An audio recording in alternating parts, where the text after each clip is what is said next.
Sa kulungan ang bagsak ngayon ng isang top 1 municipal most wanted person na may kasong frustrated murder ng mga otoridad sa Valencia, Bohol.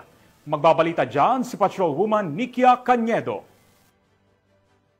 Swak sa rehas ang lalaking top 1 most wanted person, municipal level, na may kasong frustrated murder matapos itong maaresto ng Valencia PNP sa Porok 6, Barangay Tausion, Valencia, Bohol noong ika-27 ng Oktubre taong kasalukuyan.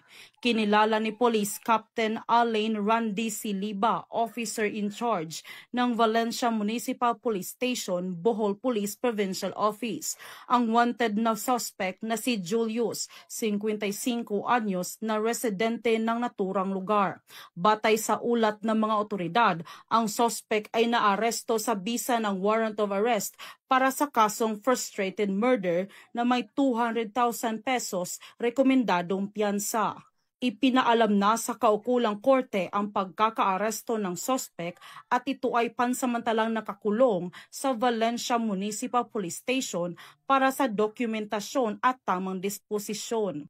Sa pamamagitan ng determinasyon ng mga kapulisan, mas paiigtingin pa nila ang kanilang pagganap ng tungkulin upang managot ang mga kriminal at masiguro ang kapayapaan at seguridad ng mamamayan tungo sa isang mapayapang bagong Pilipinas.